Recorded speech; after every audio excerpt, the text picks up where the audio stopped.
계속해서 대구 경북 소식 전해드리겠습니다. 대구와 경북 지역은 대체로 맑고 공기질이 나쁩니다. 오늘 미세먼지 농도는 보통, 초미세먼지 농도는 나쁨 수준을 보이고 있습니다.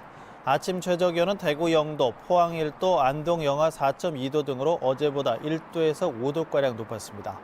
낮 최고 기온은 대구 5도 등 2도에서 7도의 분포를 보이겠고 오후부터는 바람이 강하게 불어 체감 기온은 더 떨어지겠습니다. 현재 대구와 경북 전역에는 건조특보가 내려져 있습니다. 예천군 의원들의 해외 연수 중 추태에 비난 여론이 일파만파로 커지고 있습니다. 경찰 고발에 이어서 의원직 사퇴와 함께 소속 정당인 자유한국당의 제명 요구도 쏟아지고 있는데요. 폭행 직후 현지 9.11 신고 당시의 녹취록을 피해자가 안동 MBC에 단독으로 공개했습니다. 이정희 기자입니다.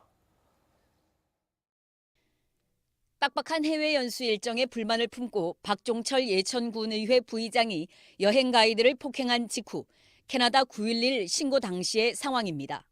I need the police, please. Have you called already? No. Yeah. Somebody called for me. No ambulance. No ambulance? What is your No, name? but the blood is coming too much. 예천군의회 관계자들이 말리는 소리도 그대로 담겨 있습니다.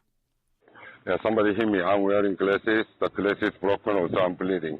사과로 왔습니다. 사과로. 끊어보세요. 끊고 얘기 좀 하고 통화를 해. 토론토 현지 경찰과 구급차가 달려왔고 가이드가 응급처치를 받은 기록도 있습니다.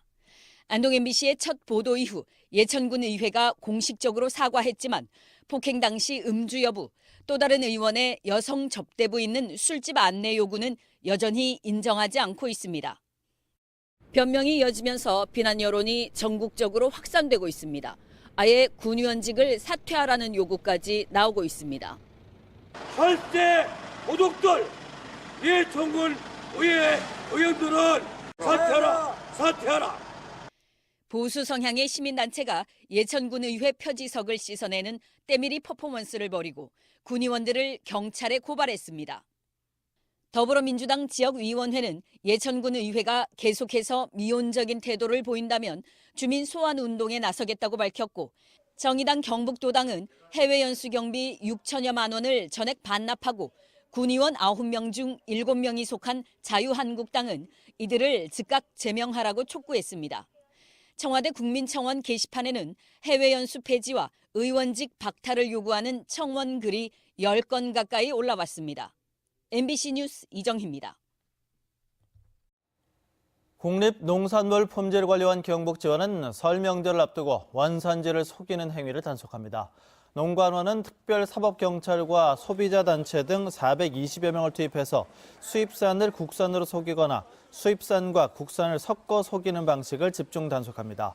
또 축산물 이력제 거짓 표시와 정부 공급사를 용도와 달리 사용하는 행위도 단속하고 원산지가 의심되면 시료를 채취해서 유전자를 분석하기로 했습니다.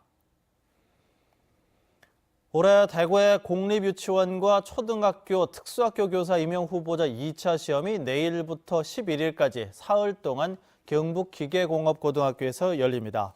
내일은 교직 적성 심층 면접과 인문정신 소양 평가, 모레는 수업 실현, 11일은 초등교사만을 대상으로 영어 수업 실현과 영어 면접이 실시됩니다. 1차 시험 합격자 176명이 응시하며 최종 합격자 120명은 오는 28일 시교육청 홈페이지를 통해 발표합니다. 정의당 대구시당은 대구시와 8개 구군이 최근 5년 동안 15억여 원을 지급한 새마을 지도자 자녀 장학금은 규정을 위반한 것이라며 문제를 제기했습니다. 정의당은 지자체 예산 편성 운영 기준에 따르면 새마을 지도자 자녀 중 중고교생에게 장학금을 지급할 수 있는데 총액의 절반가량을 대학생에게 지급했다고 지적했습니다. 이 같은 새마을 장학금 규모는 저소득 주민에게 지급하는 인재육성기금의 2배 가까이 된다며 특혜성 새마을 장학금을 폐지하고 저소득층 장학금을 늘릴 것을 요구했습니다. 대구 경북과학기술원은 비정규직 행정기술직 직원 92명을 정규직으로 전원해 임용했습니다. 대구 경북과학기술원은 공공부문 비정규직 근로자 전환 지침에 따라 정규직 전환 심의위원회를 구성해서 지난 1년여 동안 직종 현황과 규모, 전환 방식을 분석해 이같이 결정했다고 밝혔습니다. 모집 정원 100명 가운데 남은 인원 8명은 공개 채용을 실시해 채용할 계획입니다. 대구시가 오는 2021년에 열릴 국제 청소년 스포츠 축제를 유치했습니다. 또 4년에 한 번씩 열리는 국제 청소년 스포츠 축제 총회도 함께 유치했습니다. 국제 청소년 스포츠 축제는 정치와 종교, 인종을 초월해 만 12살에서 15살의 청소년들이 참여하는 스포츠 축제로 지난 1968년에 시작해서 매년 열리고 있습니다. 대구시는 남북 교류 상황에 따라 북한 청소년들도 초청할 계획입니다. 경북교육청은 올해 134억 원의 예산을 들여서 소프트웨어 교육에 필요한 컴퓨터 교육실 환경을 개선하고 학교 정보화 장비를 보급합니다. 다음 달까지 90개 학교 컴퓨터 교육실의 냉난방기를 성능이 좋은 제품으로 교체할 예정입니다. MBC 뉴스를 마칩니다. 고맙습니다.